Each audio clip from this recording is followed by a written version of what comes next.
आज हम वॉइस के बारे में बात करेंगे। वॉइस है क्या?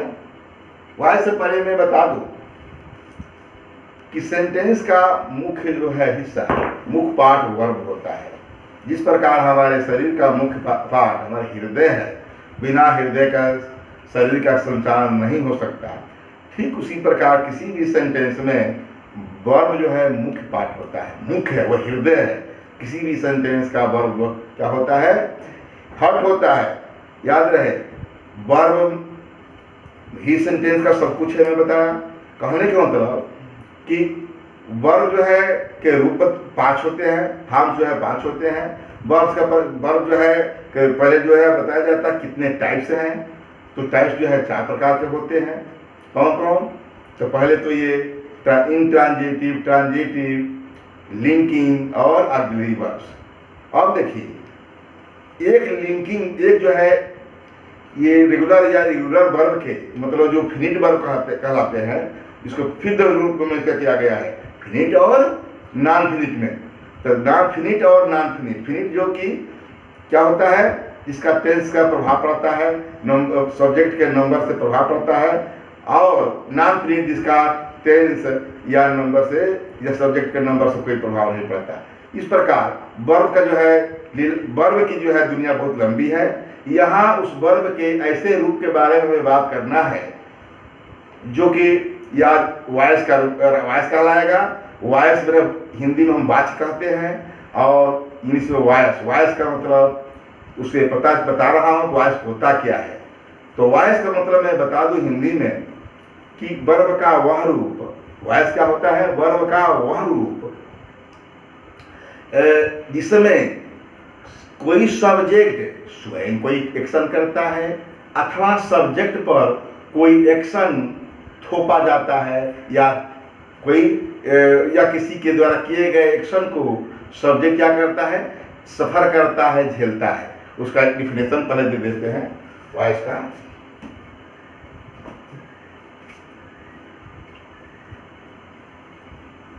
वॉइस हिंदी में सिर्फ वॉच कहते हैं, सब जानना जरूरी है, हिंदी भी। वॉइस, वॉइस है क्या? The form of a verb, verb in which,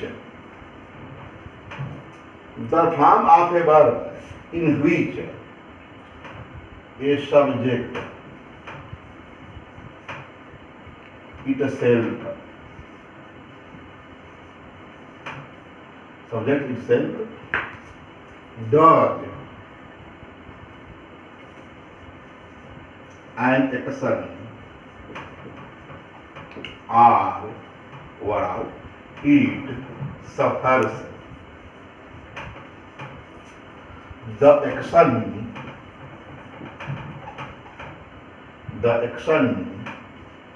done by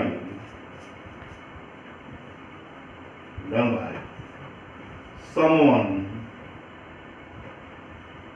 or something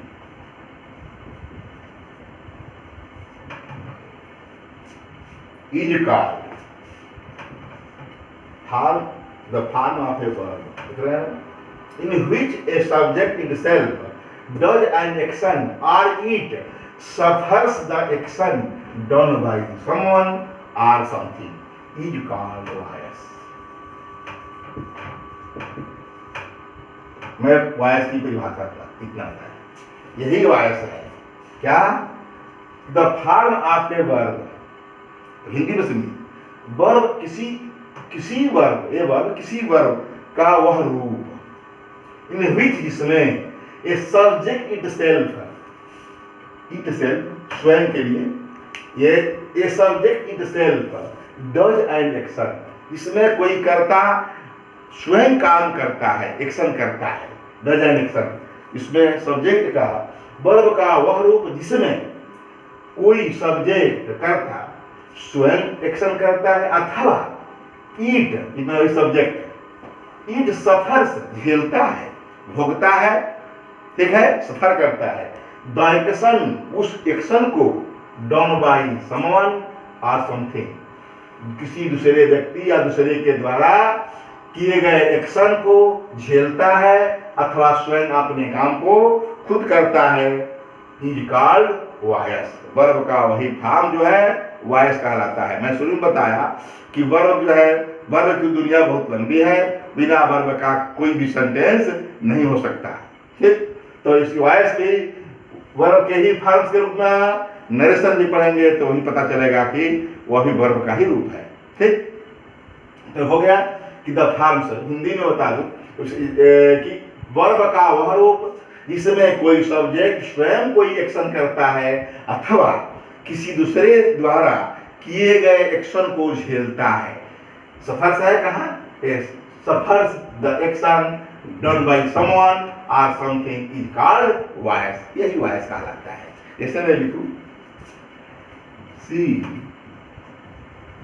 rights a letter. A letter is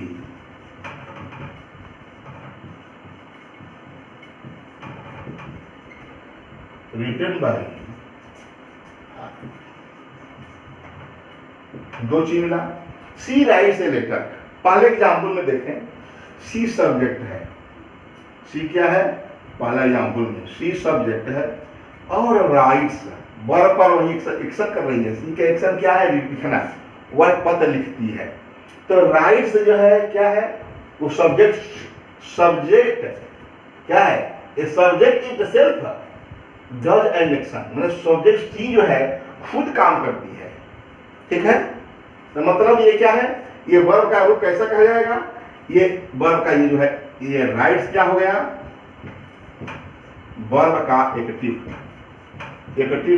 form. ये वर्ब का एक्टिव फॉर्म मतलब आप द वर्ब, उस वर्ब का एक्टिव फॉर्म हो गया। किसका? राइट्स क्या है? तो वर्ब का एक्टिव फॉर्म है, या एक्टिव फॉर्म। ठीक, वर्ब का एक्टिव फॉर्म हो गया। अब देखिए, a letter is written by her. A letter is, एक पत्र लिखा जाता है, वही क्या है? इज रिटन, लिखा है बाय हर, एक पत्र उसके द्वारा लिखा जाता है। मतलब हर पर वही जो है सी का यहाँ हर बना है, उस पर थोपा गया है, सफर कर रहा है। यहाँ तो लग रहा है कि सी वह खुद लिख रही है, यहाँ जो है सेंटेंस ये कह रहा है कि ये लेटर ये रिटन बाय हर, एक पत्र उसके द्वारा लिखा जाता है। कहने का मतलब कि इस पर सब्जेक्ट पर ये सब ही जो है, सी जो है यहाँ हर हो गया है और वह झेल रहा है इस एक्शन को। इज रिटन क्या है? इज रिटन, इज रिटन तो कौन? हर जो है, जो सी के रूप में था अब हर हो गया है, वो झेल रहा है, सफर कर रहा है। ठीक है, तो ये क्या है? इज रिटन पैसिव फॉर्म है, वर्ब का पैसिव फॉर्म। मैंने कहा कि एक्टिव फॉर्म हो गया और इज रिटन जो है वर्ब का पैसिव फॉर्म। यहाँ राइट है, राइट्स एक्टिव फॉर्म में है और इज रिटन पैसिव फॉर्म है। डिफिनिशन स्पष्ट है ये कि जो है verb the form of a verb in which a subject itself does an action और it suffers the done action, it suffers the action done by someone और something is called voice. Verb का वह रूप, देखिए verb कितना हुआ, verb का वह रूप जिसमें कोई सब्जेक्ट स्वयं एक काम को करता है, जिसने स्वयं काम किया, सी राइट से लेकर। तो क्या हो गया? राइट्स क्या है? वर्ब का एक्टिव फॉर्म है। वर्ब का कौन सा फॉर्म है? एक्टिव फॉर्म है। और उसमें क्या है? अथवा दिया है, डज एक्शन और it suffers the action done by someone और समथिंग इज कॉल्ड वॉयस। अथवा इट इटसेल्फ, इट सफर्स, यह अथवा झेलता है, द एक्शन, उस काम को। मतलब लिखने वाला काम, रिटर्न वाला क्या है? ये न रिटर्न है काम को, ये झेल रहा है।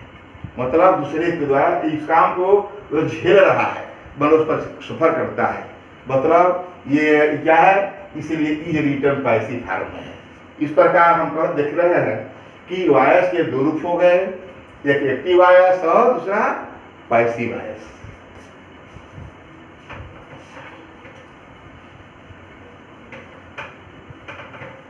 इसी डिफिनेशन के आधार पर दो कार्य, सफर करना, कहाँ है, सफर करना और डज इटसेल्फ, ठीक, डज इटसेल्फ डज, अंतर है ना, सफर करना और डज करना अंतर है। तो इसके आधार पर क्या हो गया, वॉइस दो प्रकार के, पहला एक्टिव वॉइस और दूसरा हो गया पैसिव वॉइस।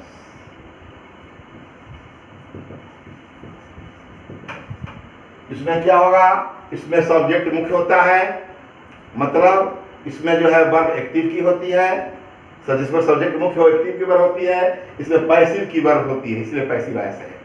यह वॉइस इसमें पैसिव का वर्ब हो, यह वॉइस इसमें एक्टिव का वर्ब हो। तो जाने के एक परिभाषा डिफिनेशन से एक्टिव वर्ब का एक्टिव रूप क्या है और पैसिव रूप क्या है।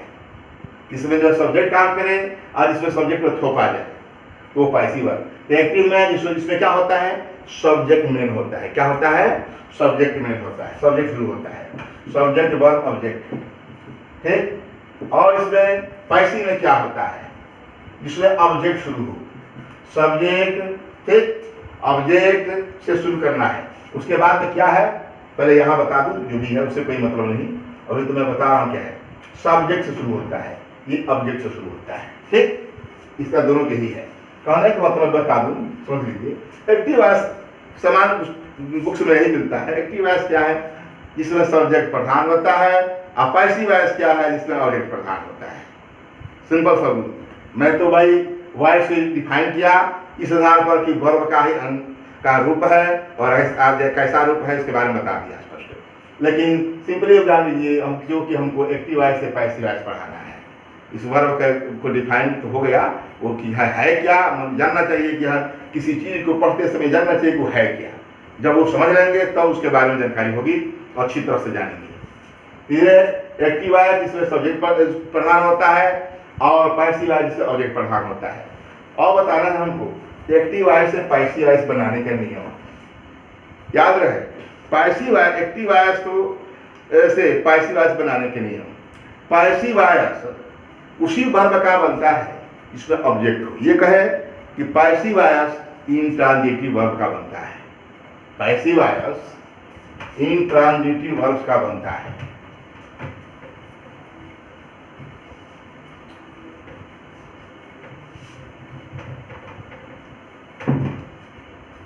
पैसिव वॉइस इंट्रांजिटिव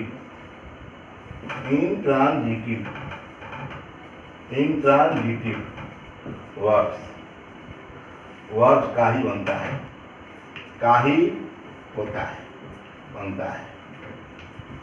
एक चीज से पैसिव बनाना है हमको, वही सीखना है। पैसिव वॉइस इन क्या है, इंट्रांजिटिव, सकर्मक क्रिया, ऐसा वर्ब जिसके साथ ऑब्जेक्ट लगा हो, ठीक, उसी का बनता है। नहीं बता दें कि ये सेंटेंस के बारे में, ये 3 प्रकार के सेंटेंसेस का ही बनता है केवल। सेंटेंस के 5 प्रकार होते हैं, सिंपल सेंटेंस के 5 प्रकार होते हैं, जिसका कि मैंने डिटेल में अलग अलग प्रकारों के बारे में यूट्यूब पर पहले से ही डाल दिया है। इसके बारे में यहाँ बात नहीं करना है, मैं प्रत्येक के बारे में नियम बताऊंगा। डिटेल में जानना होगा तो हर एक, चाहे असर्टिव का है, चाहे इंट्रोगेटिव का है, इंपरेटिव, केवल 3 प्रकार का होता है।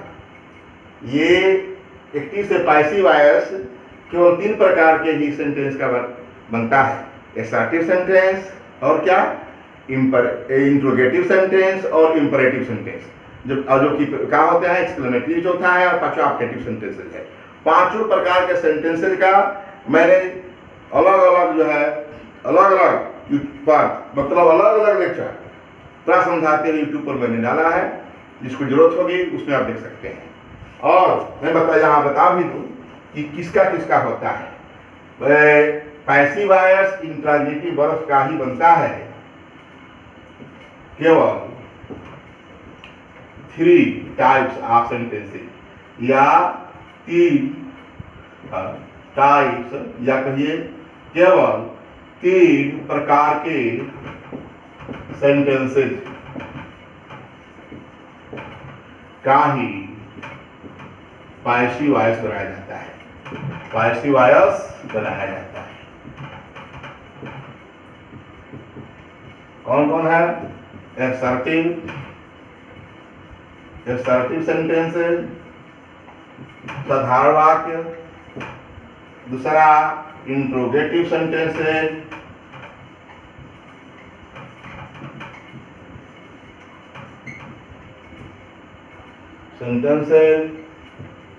और इसका जो प्रश्नवाचक वाक्य, और तीसरा होता है इंपरेटिव सेंटेंसेस।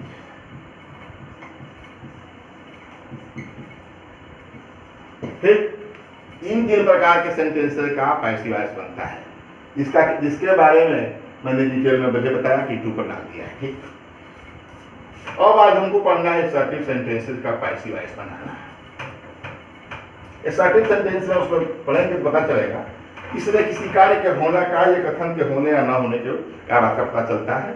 जैसे राम एक पत्र लिखता है और राम अपने भाई की सहायता किया, इसका ऑब्जेक्ट होना चाहिए। मुझे बताया कि इसमें ट्रांजिटिव वर्ब का होता है।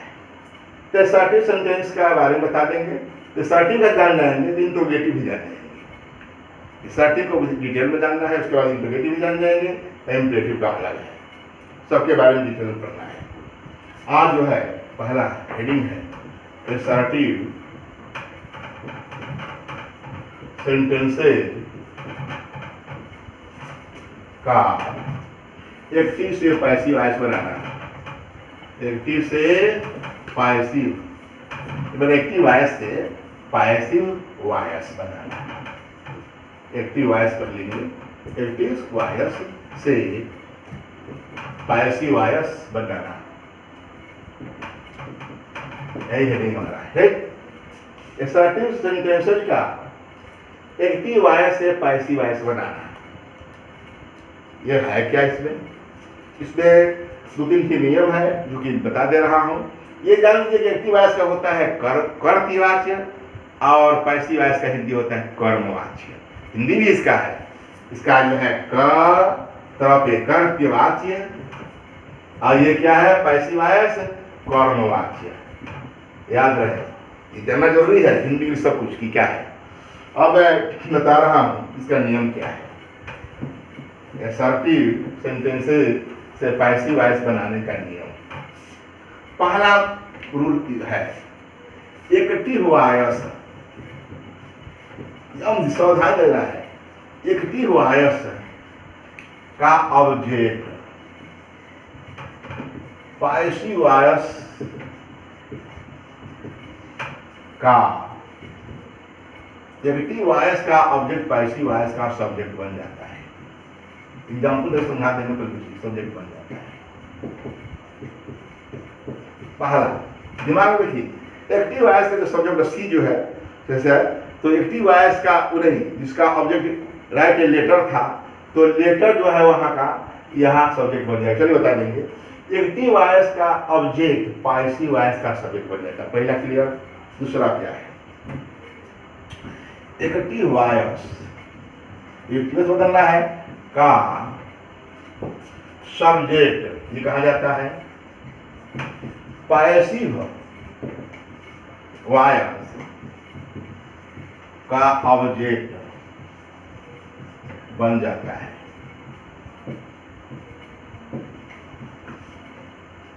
एक्टिव वॉइस का जो सब्जेक्ट होगा पैसिव वॉइस में जाकर उसका ऑब्जेक्ट बन जाता है और बन जाता है उससे पहले, मतलब ऑब्जेक्ट से पहले। ठीक, उससे पहले मतलब इसी ऑब्जेक्ट से पहले प्रायः बाई का प्रयोग होता है। याद रहे, बाई का प्रयोग जो है इसी से पढ़ते हैं। यही नहीं है, बाई के अलावा और भी होते हैं। इसके अतिरिक्त बताया जाएगा कुछ ऐसे वर्ब हैं, इसके अतिरिक्त कुछ ऐसे वर्ब हैं, क्या अतिरिक्त कुछ ऐसे वर्ब हैं जिनके साथ in, at, to, with, in, at, to, with आदि का उपयोग होता है। लेकिन अधिकांश मैंने कहा प्रायः, मैं कहा जनरली बाई का प्रयोग होता है। यही है, इसके बारे में पढ़ लिया जाए। इन सब के बारे में मैं जब वॉइस समाप्त हो जाएगा, डिटेल में पढ़ाना है, असर्टिव का, इंट्रोगेटिव का, इंपरेटिव सब पढ़ा लेंगे, तो सबके बारे में स्पेशल जो है वॉइस के बारे में चर्चा करेंगे, तो कहाँ कहाँ इन सब का प्रयोग बताएंगे। ठीक है, आज हमको बाय का प्रयोग बताना है।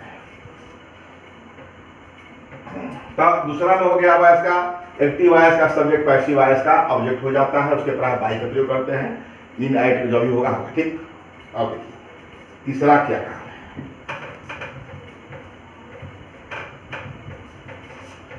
ये तो हो गया सब पैसिव वॉइस बनाना है, पैसिव बनाना है। तीसरा नियम क्या है? पैसिव वॉइस में वर्ब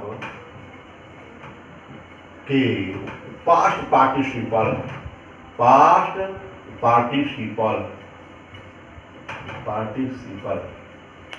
ठीक, यानी कि थर्ड फॉर्म वर्ब के पास्ट पार्टिसिपल यानी कि थर्ड फॉर्म का प्रयोग किया जाता है, और चौथा नियम बता दूं, इसलिए बता रहा हूं, देखिए तो समझाना है, बता दूं कि पैसिव वॉइस में वर्ब के पास्ट पार्टिसिपल फॉर्म को दिया एकदम क्लियर है, पक्का। इससे राइट है, राइट का रिटन होगा, प्ले ये है स्पीक का स्पोकन होगा, जिसे है तो। और चौथा क्या है?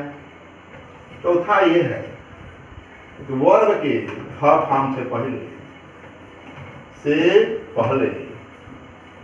ठीक वर्ब के बी रूप, वर्ब के हिंदी वर्ब में बी रूप होता है, बी रूप, वर्ब के बी फॉर्म कौन कौन से हैं? देखिए वर्ब कितना निराला है, वर्ब के बी रूप भी है, तो वर्ब के बी गाँव कौन से? 8 है, इज है, आर है, एम है, वाज है, वर है, बीइंग, बीइंग,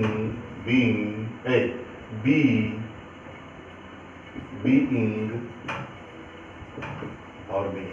ठीक, देख रहे हैं 1 2 3 4 5 6 7 8 हो गया। तो वर्ब के थर्ड फॉर्म से पहले वर्ब के be form is, are, am, was, were, be, being का प्रयोग किया जाता है। याद रहे, ये हो गया ना क्लियर? इन 8 वर्ब के बी फॉर्म 8 के बिना पैसिव वॉइस संभव नहीं है, ये हमें इसका प्रयोग किया जाना है। इनका प्रयोग क्या है, कहाँ होता है? तो इनका प्रयोग 8 है, इनका प्रयोग वर्ब के टेंस, देखिए वर्ब के टेंस भी वर्ब के अंतर्गत है, वर्ब के टेंसेज के अनुसार और पर्सन के नंबर के अनुसार। जैसे एक वचन है, बहुवचन है, प्रोनाउन है, तो पर्सन के प्रोनाउन के प्रोनाउन में पर्सन के नंबर के अनुसार इज कहाँ लगेगा, आर कहाँ लगेगा, एम कहाँ लगना है। याद रहे, वो कहने का मतलब इन सभी का प्रयोग बताया नहीं, अभी डिटेल में बताना है, टेंसेस के अनुसार उसके बारे में बताएंगे। पहले मैं कहा कि एक्टिव वॉइस का ऑब्जेक्ट पैसिव वॉइस का सब्जेक्ट बन जाता है। मैं चाह रहा हूं, ठीक, उसको रहना तो नहीं हो जाएगा, ये चाह रहा हूं उसकी एग्जाम्पल थोड़ा ले लें, समझा लें। पहला था कि जैसे कि मैं कहा शी राइट्स ए लेटर लिया था, ठीक ना, ठीक, या दूसरा ले लो, थोड़ा आराम रहेगा, इसमें दोनों बताना। आई टीच, देखिए आई टीच हर, मैं उसे पढ़ाता हूँ, तो क्या ना, ये क्या है? सब्जेक्ट है, ये एक्टिव है, ये क्या है? वर्ब है, ये क्या है? ऑब्जेक्ट है। बिना ऑब्जेक्ट नहीं होगा, सब्जेक्ट वर्ब ऑब्जेक्ट हो गया। हमको पैसिव बनाना है। पहला नियम का पालन करिए। इसका जो है, मैं कहा था कि पैसिव का पहला नियम का है, पैसिव का ऑब्जेक्ट एक्टिव का एक्टिव है, एक्टिव वाला टीच ना, एक्टिव का ऑब्जेक्ट पैसिव का सब्जेक्ट बन जाता है, तो हर का होगा सी। ठीक, इससे पहले मैं बता दूं ये क्या है, ये सब्जेक्ट है, नॉमिनेटिव है, वही नॉमिनेटिव और ऑब्जेक्टिव केस। नॉमिनेटिव इसको सब्जेक्टिव कहते हैं, सब्जेक्ट काम करता है, और दूसरा होता है ऑब्जेक्टिव। प्रोनाउन में यही, जैसे प्रोनाउन में है, अरे हम लोग का नाम तो नाम है, सब्जेक्ट होगा सब्जेक्ट होगा, नाम में कोई चेंज नहीं, लेकिन प्रोनाउन में चेंज होता है। अभी मैं राम कह दूँ तो राम का नाम रह जाएगा, कोई चिंता नहीं है, लेकिन इस प्रोनाउन में उसमें है। ये सब्जेक्ट है, आई है, तो उसका ऑब्जेक्ट मी होता है। मी का, आई का मी, मी का मी रहता तो आई हो जाता है यहाँ, और उसके वी है, और यू का यू होता है, सब्जेक्ट ऑब्जेक्ट यू ही होता है। दे है, ए, सी है तो हर होगा, लिख रहा है, हर है तो सी हो गया, लिख रहा है। ही है तो हिम होगा, ठीक। और किसी का नेम है तो नेम ही रहेगा। फिर हो गया, ईट है तो ईट्स होगा, ईट है तो ईट रहेगा, चलिए इससे जोड़ते हैं प्रति। आई का मी, वी का अस, यू का यू, सी का हर, ही का हिम, किसी का नाम का नेम रहेगा, और दे रहेगा तो क्या होगा, दे। अब इतना जरूरी है, ये जाने रहेंगे, यहाँ काम हो जाएगा। ये बताइए, इसका ऑब्जेक्ट यहाँ सी सब्जेक्ट बन गया। आई टीच हर, मैं उसे पढ़ाता हूँ। आई, हाँ टीच, ये हो गया। उसके बाद मैं दूसरा नियम बताया था कि ये क्या हो जाएगा, ऑब्जेक्ट हो जाएगा। क्या हो जाएगा, ऑब्जेक्ट। पहला नियम हो गया, दूसरा नियम क्या है, ये ऑब्जेक्ट होगा। तो आई का ऑब्जेक्ट क्या है, लिख दीजिए। इसके पहले मैं क्या कहा था, बाई का प्रयोग होगा, बाई लिख दिया, ठीक। ये पहला काम हो गया, दूसरा काम भी हो गया। तो दो नियम में बताया था, एक पहला नियम और दूसरा नियम, इसलिए बता रहा हूं, पहला नियम दूसरा नियम हो गया। तीसरा नियम क्या है, वर्ब के थर्ड फॉर्म का प्रयोग करते हैं। तो टीच, टाट, टाट, वर्ब का पास्ट पार्टिसिपल टाट होता है ना, तो टाट हो गया, TAUGHT। ये बताइए, तीसरा नियम हो गया। 1 2 3 नियम के मैं बता रहा हूं ताकि आप दिमाग बैठ जाए। उसके बाद से चौथा नियम में मैं लिखा हूं सामने कि वर्ब के थर्ड फॉर्म से पहले बी, वर्ब के be root is, are, am, was, were, be, being, being, जो कि टेंस पर आधारित पड़ेगा, उसके बारे में मैं बात करूंगा। और जो कि टेंस के आधार पर, अभी तो टेंस नहीं पढ़ा रहा हूं, तो उसमें क्या है, इसके बाद जो है क्या होगा, सी है, और ये प्रेजेंट इंडेफिनिट में है, भी टेंस बताएंगे, पता चल जाएगा। इसके साथ क्या लगेगा, सी है तो क्या होगा, सी के साथ ईज लगेगा। क्या लगेगा, ईज। ये चौथा स्थान पर, इसी चौथा के बारे में ईज क्यों लगा, उसी के बारे में पढ़ना है। ईज क्या है ना, क्यों ईज लगा, एम क्यों नहीं लगा, आर क्यों नहीं लगा, वाज वेयर में से क्यों नहीं लगा, बी, बीइंग, बीइंग में से क्यों नहीं लगा, इसी के बारे में पढ़ना है कि ईज क्यों लगा। तो कहने का मतलब कि मैंने एग्जाम्पल दिया, आई टीच हर, तो पैसी में हर को सी कर दिया, ठीक, क्लियर है इतना। और उसके बाद से मैं बताया कि दूसरा स्थान पर बाई है मी। अब तो जानिए कि उसके बाद से तीसरा नियम का प्रयोग किया। तीसरा नियम वर्ब का थर्ड फॉर्म का प्रयोग करते हैं, तो उसका भी प्रयोग किया जहाँ करना है सिस्टम से। ऑब्जेक्ट के पहले वर्ब होता ही है, जब इसका सब्जेक्ट ऑब्जेक्ट बन गया तो उसके पहले वर्ब होगा, ठीक। उसके पहले जो है चौथा नंबर में is, are, am, was, were, verb में से कोई प्रयोग किया। तो यहाँ मैं प्रेजेंट इंडेफिनिट को देख करके इसका प्रयोग कर दिया। इस प्रकार मैं बताया चारों नियम को कि सब्जेक्ट इसका एक्टिव वॉइस का ऑब्जेक्ट सब्जेक्ट बन जाता है। इसका दूसरा नियम, दूसरा इसका ऑब्जेक्ट जो है मी हो जाता है, इसका जो है सब्जेक्ट का एक्टिव वॉइस का सब्जेक्ट पैसिव वॉइस ऑब्जेक्ट हो जाता है, प्रायः उसके पहले भाई लगाते हैं। तीसरा नियम बताया कि वर्ब का थर्ड फॉर्म टीच है तो स्टार्ट होगा का प्रयोग करते हैं। चौथा नियम में बताया कि थर्ड फॉर्म से पहले वर्ब के 8 बी फॉर्म के 8 रूप हैं, is, are, am, was, were, be, being, being, उससे किसी एक का प्रयोग करेंगे जो कि टेंस पर आधारित होगा, सब्जेक्ट के नंबर पर आधारित होगा। तो टेंस क्या है, प्रेजेंट इंडेफिनिट है, जानते हैं इतना, तो उसके साथ इज लग गया, ठीक। ये सिंगुलर सब्जेक्ट है थर्ड पर्सन का, इसे इज लगा, तो सी इज टाट बाई है, याद रहे। इसके नंबरिंग के लिए मत ये सोचे कि मैं यहाँ लिखा ये नियम का नंबरिंग है, क्या है, नियम का नंबरिंग है। पहला ये जो है यहाँ आया, ये यहाँ आया दूसरे स्थान पर, ये तीसरा स्थान पर टीच का टाट हो गया, और चौथा स्थान पर ये क्या है, इज लगा। इसी के बारे में अब हमें पढ़ना है, इसी के बारे में पढ़ेंगे।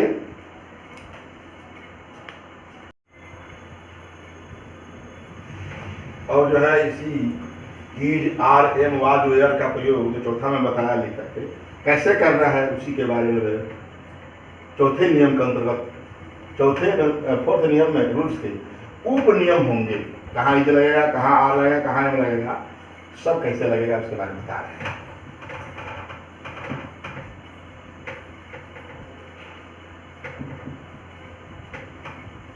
मैंने बताया कि is are am was were इनमें से सबका प्रयोग वर्ब के टेंसेज से, देखिए वर्ब कितना अजीब है, वर्ब के ही टेंसेज, वर्ब के ही वॉइस, वर्ब के ही नरेशन, तो वर्ब के टेंसेज एंड पर्सनल प्रोनाउन के ऑब्जेक्ट सब्जेक्ट के, मतलब जो ऑब्जेक्ट पैसिव वॉइस में ऑब्जेक्ट है वो पैसिव वॉइस में ऑब्जेक्ट है क्या, पैसिव वॉइस में जो ऑब्जेक्ट रहेगा वो एक्टिव वॉइस का क्या रहेगा, सब्जेक्ट रहेगा।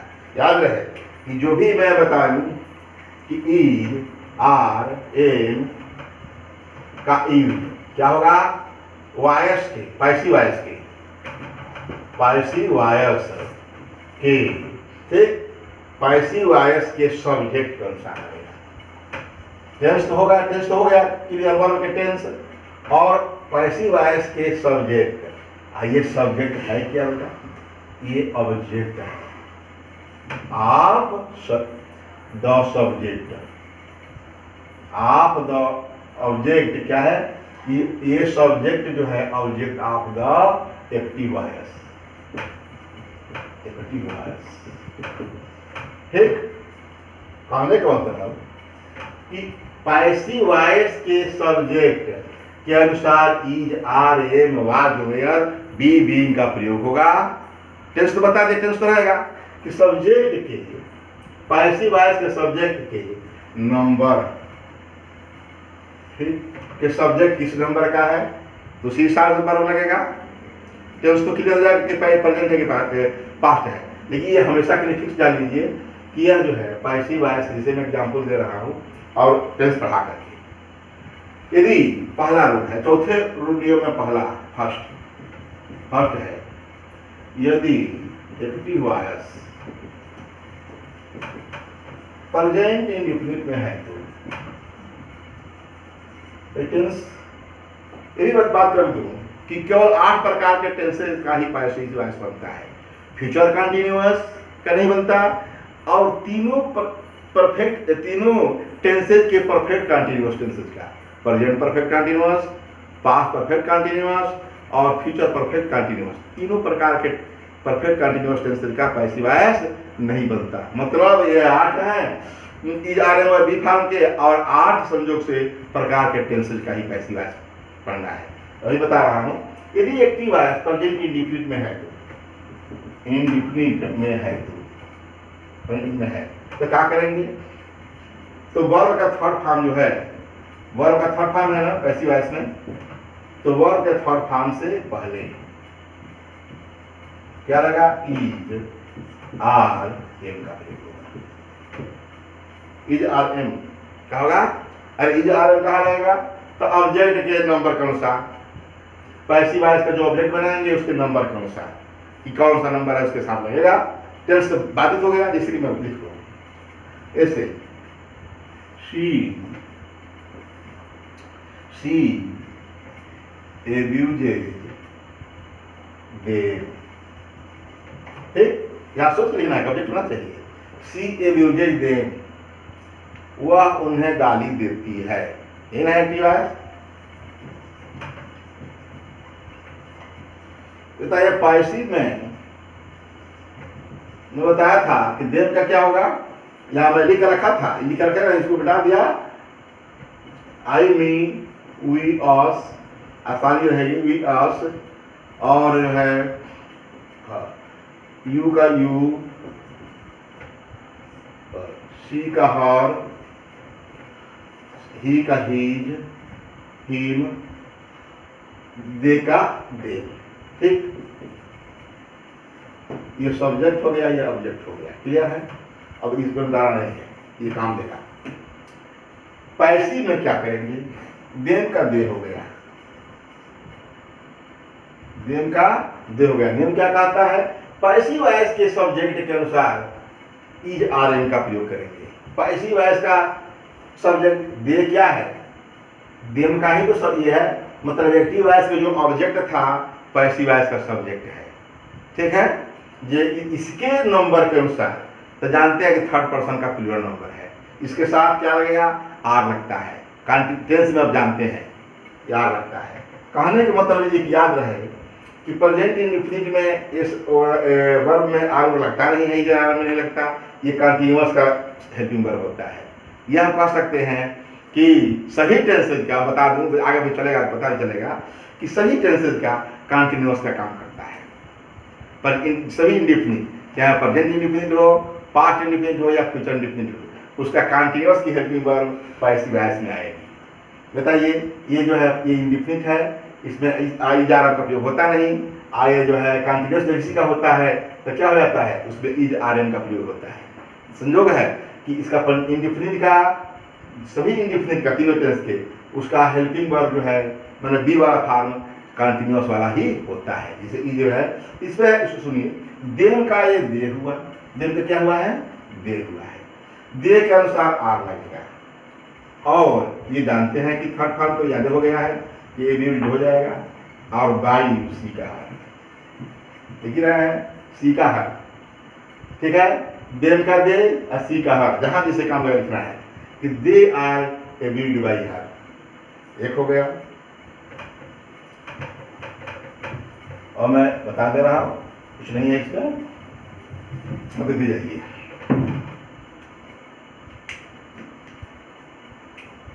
हाँ,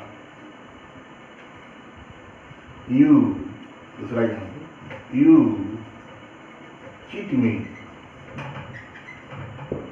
लग रहा है एक्टिव का, पायसी बना रहा, पायसी अपनी, यू चीट मी, आप मुझे धोखा देते हो, इन प्रेजेंट में है you cheat me, you cheat मी का क्या आई हो जाएगा, आई के साथ एम होता है, इसका ऑब्जेक्ट जो है, सब्जेक्ट जो है, सब्जेक्ट के पैसिव वॉइस के सब्जेक्ट के नंबर, आई के साथ क्या होता है, एम, आई एम और चीट का चीटेड, आई एम चीटेड और बाई यू का मैं क्या कहा, यू का यू होता है, सब्जेक्ट ऑब्जेक्ट दोनों, I am cheated by you. तीसरा एग्जाम्पल लेते हैं, तीसरा सबका करा दे, आई टीच हर, मैं बात शुरू बताया था, आई टीच हर, ठीक, आई टीच हर मिल गया था, उसमें नहीं बताया था, मैं खाली पढ़ा था कि हाँ क्या क्या करना है, कि कैसे पहले करना है। तो इसमें इसका एक्टिव है, इसका पैसिव क्या होगा, सी का हर का सी हो जाएगा। पहले मैं समझा दिया था कि पहला काम ऑब्जेक्ट का सब्जेक्ट बनाते हैं, दूसरा काम ऑब्जेक्ट बनाते हैं, मैं बताया था। आज तीसरा में इसका थर्ड फॉर्म करते हैं, चौथा में इज आर लगाते हैं। आज आ गया स्पष्ट, तो सी हो गया, और उसके सी के साथ क्या होगा, इज लगता है, जानते हैं, सी इज स्टार्ट बाई आई का नहीं, सी स्टार्ट बाई मी, क्लियर है। और नियम फॉलो हो रहा है, चौथा नियम का खाली इज आर एम का बता रहे हैं, थर्ड फॉर्म लग रहा है, इज आर एम हो गया, आर भी हो गया, इज भी हो गया, एम हो गया, और ये प्रेजेंट इंडेफिनिट समाप्त हो गया। इसी प्रकार जितना भी होगा करते रहेंगे, प्रेजेंट इंडेफिनिट समाप्त, टेंस समाप्त। अब देखिए जितने ऑप्शन है तभी बता देता है। दूसरा है पास्ट इंडेफिनिट में है तो, पास्ट इंडेफिनिट में है तो क्या करेंगे, अरे क्या है, अरे एक्टिव वॉइस पास्ट इंडेफिनिट में है, ठीक, तो क्या करेंगे, पैसिव में क्या करेंगे, थर्ड फॉर्म से पहले वाज वेयर का प्रयोग करेंगे। पास्ट इंडेफिनिट में है तो पैसिव में वाज वेयर का प्रयोग करेंगे। वर्ब का थर्ड फॉर्म तो जानते हैं, थर्ड फॉर्म लिख रहा है, ऐसे ही killed a lion, he killed a lion, ठीक, एक्टिव हो गया। ये पैसिव क्या होगा, ए लायन जानते हैं कि ये तो नाम है या किसी प्राणी का नाम हो, कोई स्पेस तो कोई है नहीं, पर्सनल प्रोनाउन, किसके लिए ऑब्जेक्ट करना है, लायन का लायन होगा, किसी व्यक्ति का नाम है व्यक्ति का नाम होगा। ए लायन वाज, इसके साथ वाज लगेगा, किल्ड का सेकंड और थर्ड किल्ड होता है, रेगुलर वर्ब है किल, किल किल्ड किल्ड। तो एलाइव वाज किल्ड बाई ही का वाज लग गया। और दूसरा बोले आई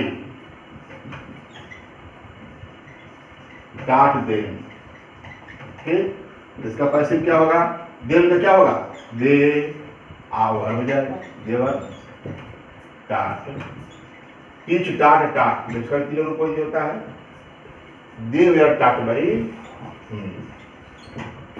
देवर डांट बाई मी, क्लियर है। आई डांट देम, इसका भी देखिए, इसका भी जो है वेयर हो गया, इसका मतलब आई वाज टीचिंग देम रहता तो उसमें आई कहने का वाज वेयर का प्रयोग इसके कंटिन्यूअस में होता है पास्ट के। ये भी क्लियर है कि अभी इसका भी कंटिन्यूअस का प्रयोग हो गया कि प्लूरल है तो वेयर का प्रयोग और सिंगुलर है तो वाज का प्रयोग। बार बार थर्ड फॉर्म लिख रहे हैं।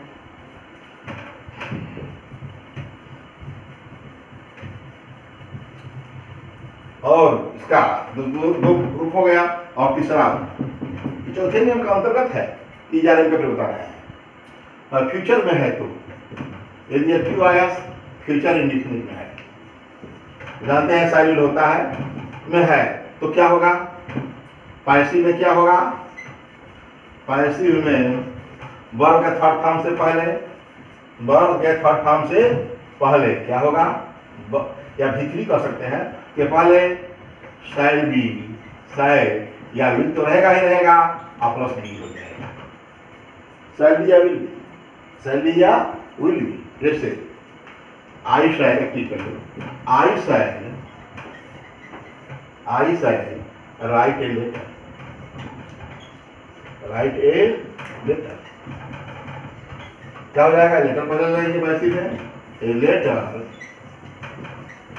विल बी, अरे आई में के साथ सा लगता है, बाकी सब्जेक्ट साथ ही लगता है, ए लेटर विल बी, अब राइट रिटर्न होता है, write wrote written, a letter will be written by me, जानते हैं कि आई का नहीं होता है, ये हो गया। और दूसरा ले लेते हैं जहाँ आपके साल का भी प्रयोग हो जाए,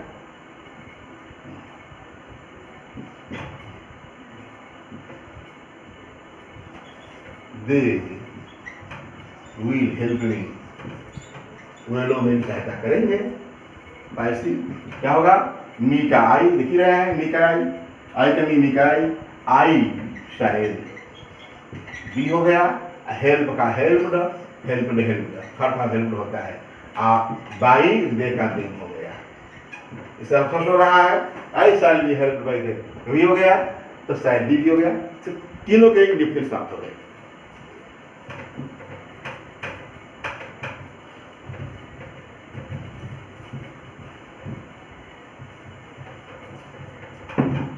और फोर्थ वैल्यू है प्रेजेंट कंटिन्यूअस हो तो,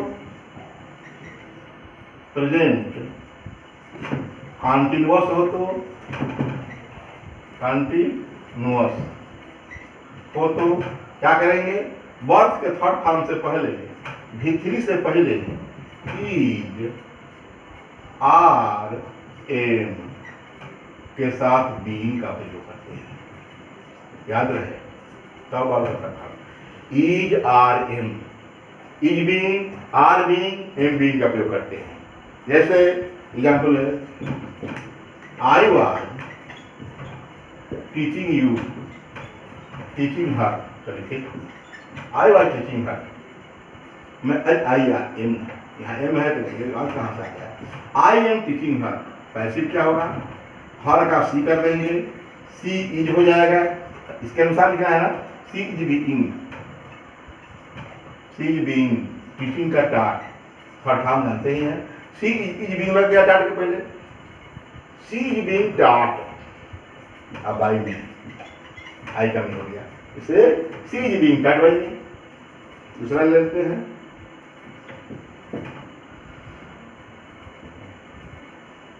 he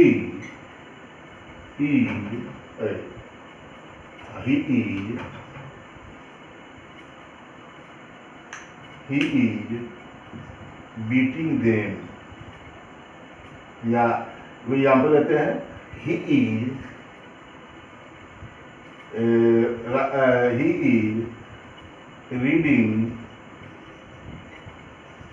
is reading the books, वह किताबों को पढ़ रहा है, ठीक। या he is reading the some books ही कर सकते हैं, कुछ भी कर सकते हैं। ये ध्यान देना है कि ये नहीं है कि कल के नाम होगा, सम बुक्स ही कर दिया, he is reading the some books, ठीक। इसका पैसिव वॉइस में द सम बुक्स को पढ़े रहेंगे, द सम बुक्स, ठीक। वह कुछ किताबों को पढ़ रहा है, याद रहे कितना ऑब्जेक्ट है, ठीक। ये नहीं कि एक शब्द ही ऑब्जेक्ट होता है, ये अब सब ऑब्जेक्ट है। He is reading the some books, the some books are आने जाएगा इसके अनुसार बीइंग, और रीड का क्या होता है, रीड ही होता है, रीड विचार करते हैं। The some books are being read by him, ठीक। ये हो गया, ये अब एम का प्रयोग करना है, इज आर एम। तीसरा एग्जाम्पल ले लेते हैं, यू आर टीचिंग मी, आप या तुम मुझे चिढ़ा रहे हो, क्या होगा, मी का आई हो जाएगा, और आई एम बीइंग, टीचिंग का क्या होता है, टीच का टीच होता है, आई एम बीइंग टीच्ड बाय यू का यू होता है, यू का यू होता है, आई एम बीइंग टीच्ड बाय यू, देख रहे हैं, आई एम बीइंग टीच्ड बाय यू, ये हो गया। कहने का मतलब आई एम बीइंग क्या है, is being, am being, is being और आर बीइंग क्या है, आर बीइंग का प्रयोग हो गया वर्ब के साथ। पहले कब, जब प्रेजेंट कंटीन्यूअस में है तो। याद रहे कि टी से पार्टिसिप बदलते हैं, रूप बदल जाता है, लेकिन अर्थ एक के रहता है, अर्थ में कोई अंतर नहीं होता। इसका अर्थ है कि मैं क्या है, तुम मुझे चिढ़ा रहे हो और तुम्हारे द्वारा मैं चिढ़ाया जा रहा हूँ, इसमें जो है तुम काम कर रहे हो और इस पर जो है तुम पर काम थोपा जा रहा है, अंतर में ये बता दिया, प्रेजेंट कंटीन्यूअस बता दिया। और पास्ट पांचवें रूप बात करते हैं पास्ट कंटीन्यूअस की।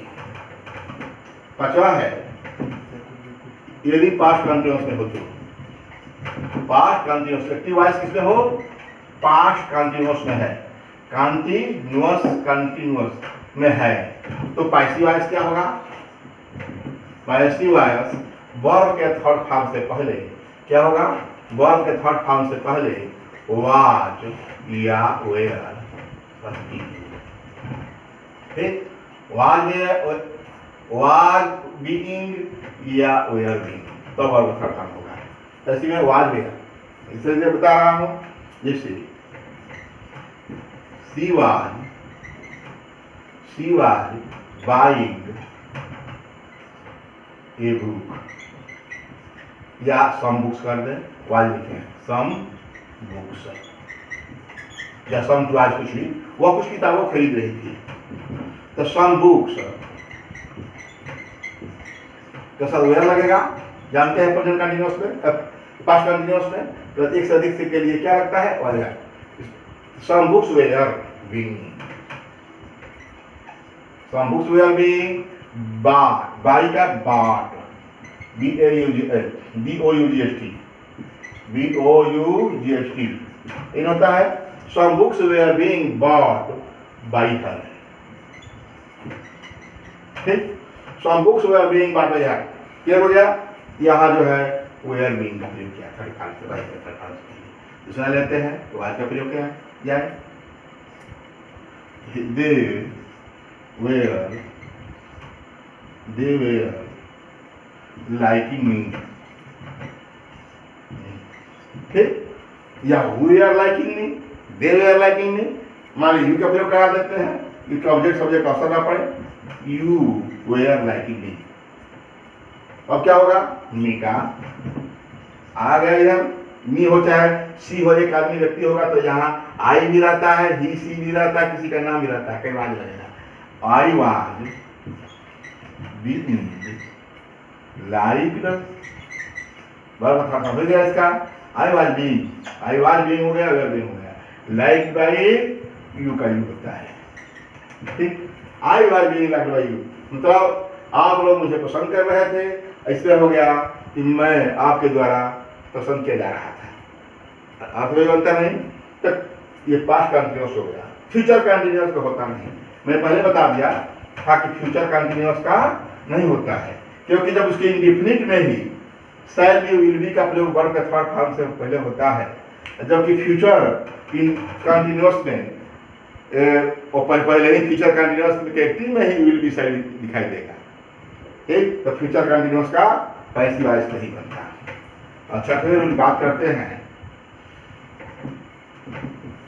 यदि एक्टिव वॉइस किसमें हो, प्रेजेंट परफेक्ट में हो, प्रेजेंट परफेक्ट में हो, तो पैसिव वॉइस वर्ब का थर्ड फॉर्म तो याद रहे होता ही है, प्रेजेंट परफेक्ट में वर्ब का थर्ड फॉर्म होता है, उसमें है कुछ नहीं। तो क्या होता है, बीन का प्रयोग करता है, हैज भी लगता है, ये बहुत आसान होता है, हैज भी रहेगा, हैव रहेगा, लेकिन याद रहे इस पैसिव के सब्जेक्ट के अनुसार हैज लगाना है कि हैव लगाना है, ध्यान देना होता है। बस इतना ही। तो वर्ब का थर्ड फॉर्म से पहले हैज या हैव आप प्लस बी भी हो गया था, बीन की कहानी चल रही है। Was were, is are am, was were, be, इतना पढ़ा दिया हूँ, और बीन भी हो गया है। अब बीन का पाठ चल रहा, देखिए संयोग से इन्हीं टेंशन से बीन समाप्त हो जाएगा, ऑटो समाप्त हो जाएगा। तो देखो इसमें जैसे एग्जाम में इसमें दो हैज बीन का प्रयोग होता है। पहला सी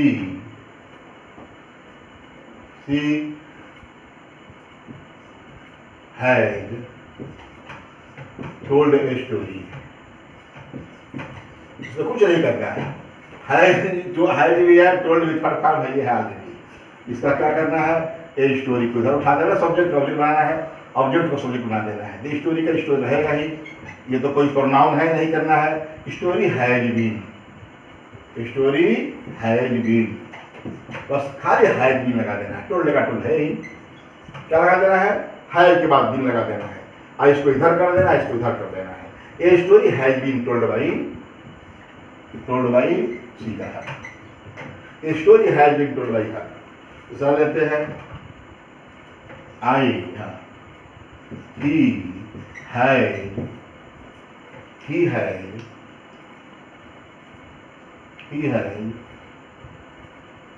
उसको ऐसा एग्जाम्पल लेते हैं, हाँ, he had helped, चलिए इसी हेल्प भी ले लेते हैं, हेल्प भी, he had helped them, या me या you, कुछ भी ले लो, he had helped them या he had helped the poor, कुछ भी, तो he had, तो देव का क्या कर लेते हैं, दे हैव लग जाएगा दे के साथ, और बीन लगा देना है, दे हैव बीन, हेल्प का हेल्प रहेगा, एक बार जो है पहले से already, they have been helped, अब बाई ही का ही। तो ये क्या हो गया, प्रेजेंट परफेक्ट यदि एक्टिव वॉइस में है तो पैसिव वॉइस में हैज और हैव के बाद बीन लग जाता है, और उसके अनुसार लगता है इसका जो पैसिव वॉइस होता है इसका सब्जेक्ट होना चाहिए, मतलब जहाँ ये ऑब्जेक्ट था इसका जब सब्जेक्ट बना तो हैव लग गया, जबकि यहाँ देखिए हैज शुरू, यहाँ इसके अनुसार हैव लगा, यहाँ संयोग से सी है था, स्टोरी भी था, स्टोरी को जब यहाँ लाया गया तो उनके साथ अनुसार हैज लग गया। ये नहीं है कि ये जो है इसके ये जो है तो यहाँ भी हैज क्यों लगा, अरे भाई यहाँ है सी है सिमिलर है और स्टोरी भी सिमिलर है, सब्जेक्ट ऑब्जेक्ट है, या ऑब्जेक्ट है जब सब्जेक्ट बना सिमिलर रहा तो हैज हो गया। लेकिन यहाँ देखा कि ही सब्जेक्ट है जो सिमिलर है इसका हैज लगा, लेकिन देव जो ऑब्जेक्ट जो है जब देव बन करके आया यहाँ तो वो प्लूरल है, तो उसके बाद हैज लगेगा। इस प्रकार पास्ट प्रेजेंट परफेक्ट बता दिया। और जो है और दो टेंस में नियम है, और जो है सत्वा है, यदि पास्ट परफेक्ट में है, परफेक्ट क्या, यदि पास्ट परफेक्ट में क्या है, एक्टिव वॉइस, एक्टिव वॉइस बात है, एक्टिव वॉइस यदि मतलब active voice in past perfect, then what will be change in passive voice, इसको बताना है।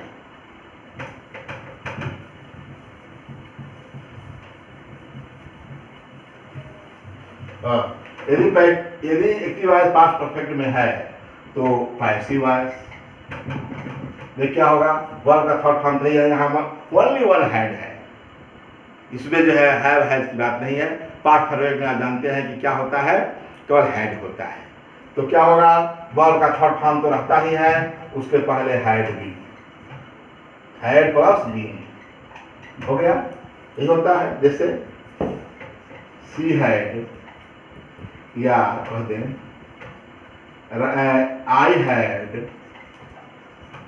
किल्ड ए लायन, मैं एक शेर मार चुका था भाई, ऐसा किया नहीं हूँ लेकिन बता रहा हूँ I had killed a lion. पैसे पढ़ाना है तो कहाँ कहाँ से एग्जाम्पल लेना पड़ता है, ऐसा एग्जाम्पल लेना पड़ता है कि ऑब्जेक्टिव हो, कभी कभी एक ही एग्जाम्पल को कई बार लेना पड़ता है, ये मजबूरी है, क्योंकि हमको रूल समझा रहे हैं कि कैसे है। ये एक ही वॉइस हो गया, इसमें ए लायन लेते हैं, a lion had uh been, ये अंतर है। किल्ड का किल्ड जो है ये नया अपने घर से लाना नहीं है, किल्ड जो है वर्ब का थर्ड फॉर्म है तो थर्ड फॉर्म है, यहाँ भी हुआ। तो a lion had been killed uh by I का बीन, देख लीजिए बीन लग गया। तो इस प्रकार ये पास्ट में हो गया।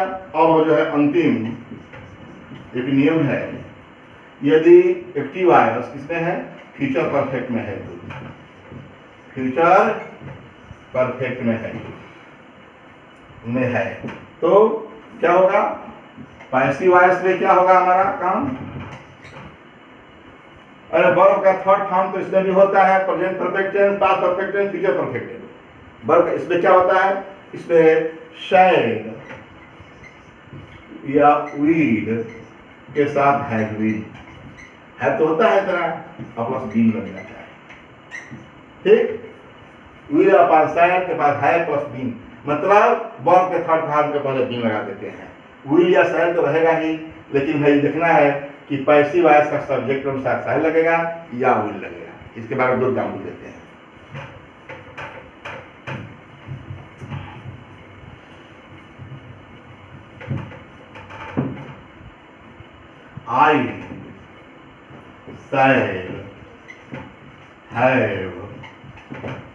I shall have taught her।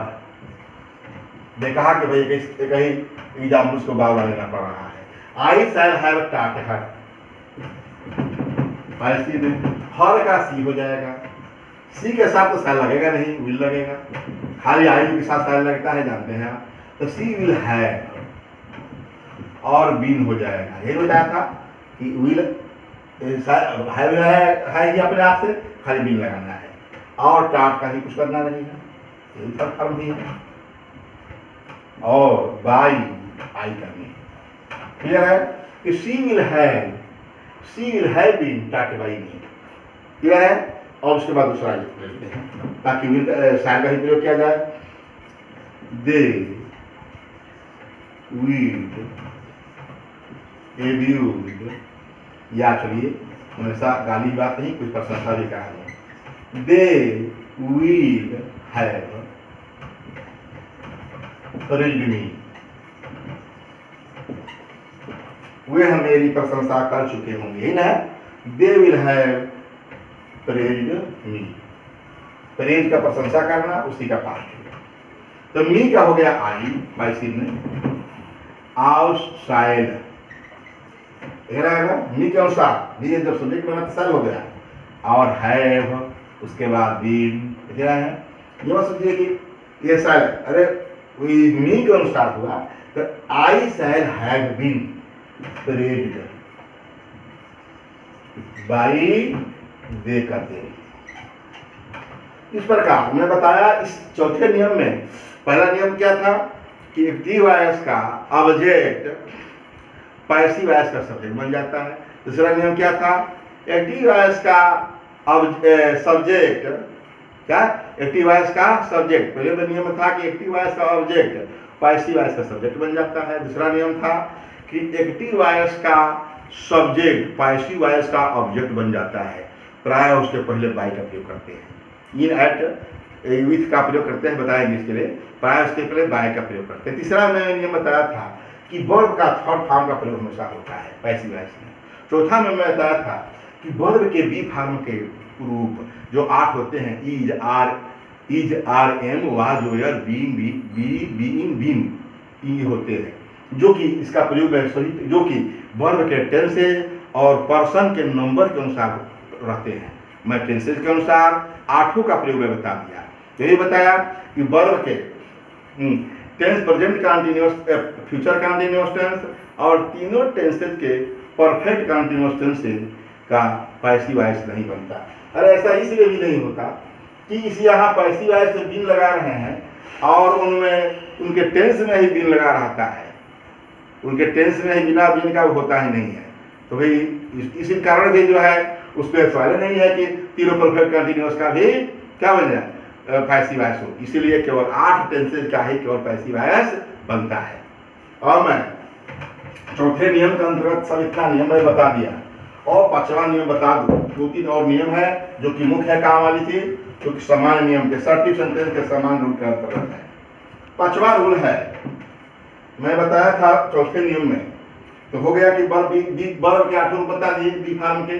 और 5वां नियम ये है, 5वां नियम ये है कि यदि एक्टिव वॉइस अवतक में क्या होता है, ऑब्जेक्ट अकेले था, अब एक्टिव वॉइस के ऑब्जेक्ट 2 हो तो क्या करेंगे, यदि एक्टिव वॉइस में ऑब्जेक्ट 2 हो तो क्या होगा, एक जो है इनडायरेक्ट और क्या होगा दूसरा डायरेक्ट, पहले इनडायरेक्ट और दूसरा डायरेक्ट ऑब्जेक्ट।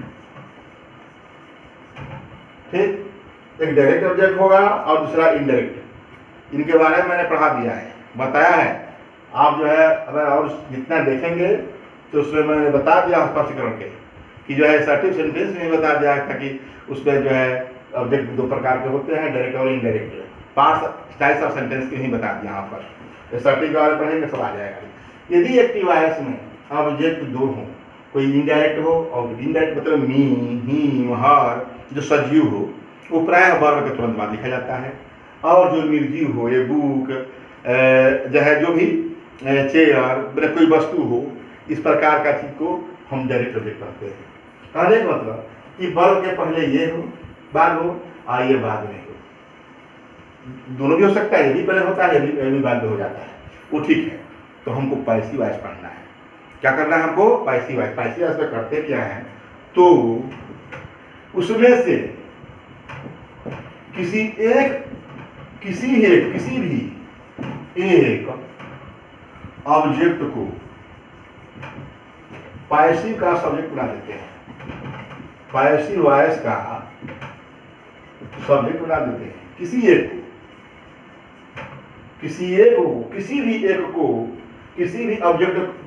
एक ऑब्जेक्ट को पैसिव वॉइस का सब्जेक्ट बना देते हैं। तो दूसरा कहाँ होगा, बना देते हैं, और उस दूसरा वाक्य है ना, दूसरे ऑब्जेक्ट को वर्ब के थर्ड फॉर्म के साथ लिखते हैं। वर्ब जानते हैं कि वर्ब का थर्ड फॉर्म होता है के साथ ही लिखते हैं,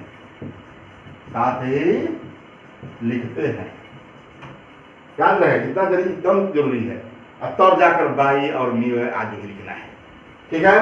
तो बाई ऑब्जेक्ट लिखते हैं। फिर देखिए, यदि एक्टिव वॉइस में ऑब्जेक्ट 2 हो, इनडायरेक्ट और डायरेक्ट जो भी, तो उसमें से किसी भी एक ऑब्जेक्ट को पैसिव वॉइस का सब्जेक्ट बना देते हैं, और उस दूसरे जो शेष बचा हुआ है ऑब्जेक्ट को वर्ब के थर्ड फॉर्म के साथ ही लिखते हैं। तब उसके बाद बाई और ऑब्जेक्ट लिखते हैं। ठीक है, क्लियर है। इसके बारे में एग्जाम्पल दे रहा हूं।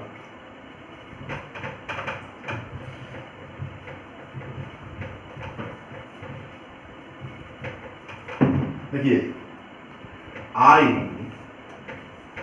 गेव हर ए पेन, इसमें देखिए एक्टिव है, ये मोस्ट क्लियर है। ये हर हो गया ऑब्जेक्ट, ये जानते हैं कि ये इनडायरेक्ट कहलाता है ऑब्जेक्ट, बताया है इसके बारे में, और ये डायरेक्ट ऑब्जेक्ट। ठीक, I gave her a pen. मैं पैसिव में नियम क्या कहा, किसी एक को उठाइए, हर के ही उठा लेते हैं, क्या आ गया, तो हर का उठेगा तो हर का क्या हो जाएगा, सी। ये पास्ट गेव है, सेकंड फॉर्म में है, तो क्या है, गेव जो है सेकंड फॉर्म में पास्ट इंडेफिनिट है, तो सी के अनुसार क्या होगा, वाज होगा।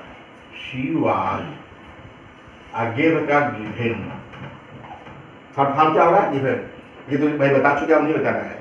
सी वाज गिवन, उसके बाद मैंने क्या कहा कि दूसरे ऑब्जेक्ट को जो करते हो रख लिखते हैं, वर्ब के थर्ड फॉर्म पर क्या कहा, दूसरे ऑब्जेक्ट को वर्ब के थर्ड के साथ ही लिखते हैं, इसलिए नहीं लिखाया। तो सी एक को ले लिया, सी लिख लिया, इसके अनुसार जो है past perfect past indefinite was लगता है, गिव सेकंड फॉर्म है तो गिवन थर्ड फॉर्म है, तो she was given a pen. भाई वर्ब के थर्ड फॉर्म के बाद ही पेन को लिखा गया, दूसरा ऑब्जेक्ट है, क्या है, ये दूसरा ऑब्जेक्ट है, कहा दूसरे ऑब्जेक्ट को वर्ब के थर्ड फॉर्म के बाद ही लिखते हैं। तो she was given a pen, और उसके बाद जो है बाई मी, आई का बाई मी हो गया। अथवा मैं कहा किसी एक को भी ले सकते हैं, तो कोई एक को ले लो, एक तो ले लिया, मैंने एग्जाम से पूछता है तो केवल एक ही कर देंगे, हो जाएगा।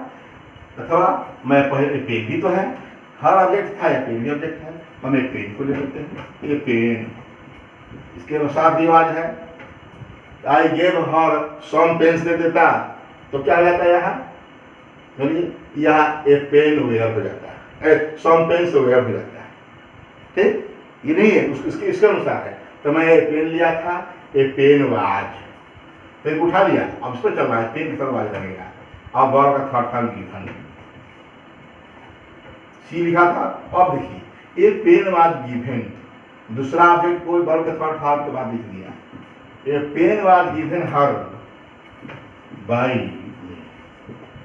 देख रहे हैं, क्या देखा आपने कि सी को पहले उठा लिया था, she was given a pen was given, और पेन को उठा लिया था, पेन वाज गिवन, इतना लिखना है, वाज गिवन दोनों लिख रहा है। यहाँ पेन जो है गिवन के बाद था, यहाँ हर जो है गिवन के बाद है, वर्ब के थर्ड फॉर्म के बाद, मतलब किसी एक को लिखते हैं तो वर्ब के थर्ड फॉर्म के बाद उसको उस शेष ऑब्जेक्ट को लिख देते हैं। ये ऑब्जेक्ट शेष छूट गया था, इसमें इसको लिया था, तो यहाँ हर जो है यहाँ लिखा गया, तब बाई मी हुआ। ये क्लियर है कि किसी भी सेंटेंस में दो ऑब्जेक्ट होने पर किसी भी एक ऑब्जेक्ट को लेकर के उसका पैसिव वॉइस का सब्जेक्ट बना देते हैं, किंतु दूसरे ऑब्जेक्ट को वर्ब के थर्ड फॉर्म के बाद लिखते हैं, इसके बाद ही हम बाई और ऑब्जेक्ट का उपयोग करते हैं, ठीक है। अब एक अंतिम नियम है इसका, सामान्य नियम में, सामान्य नियम सब बता रहा हूँ, जो विशेष नियम होगा उसके लिए अलग बताएंगे। पहले सर्किल के बारे में बात आएंगे, बात हो रही है, इसके बाद इंट्रोगेटिव। देखिए ये छठवां रूल है, छठवां रूल में यह है कि यदि किसी इंट्रांजिटिव वर्ब में किसी प्रीपोजिशन का ऑब्जेक्ट है, तो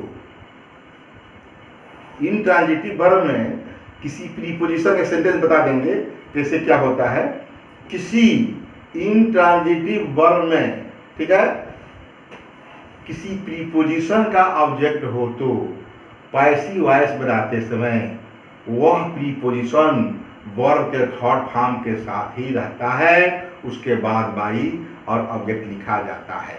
इसी के बता रहा हूं, यदि किसी इंट्रांजिटिव वर्ब,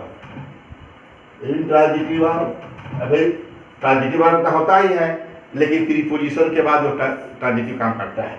यदि किसी इंट्रांजिटिव वर्ब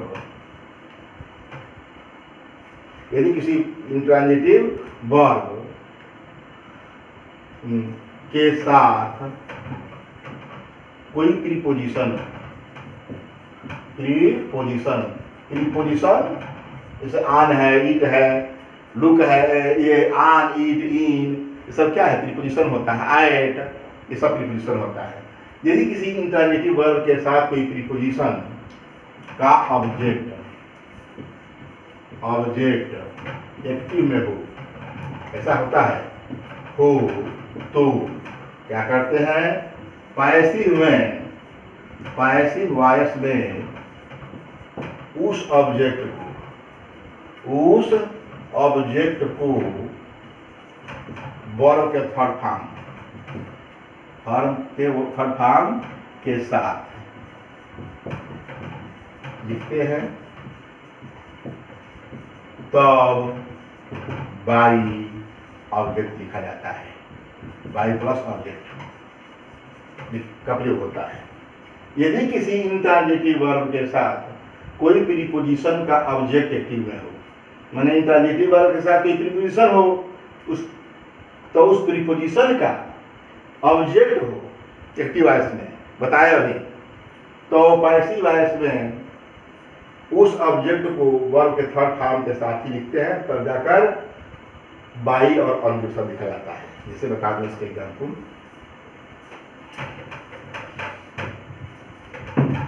शी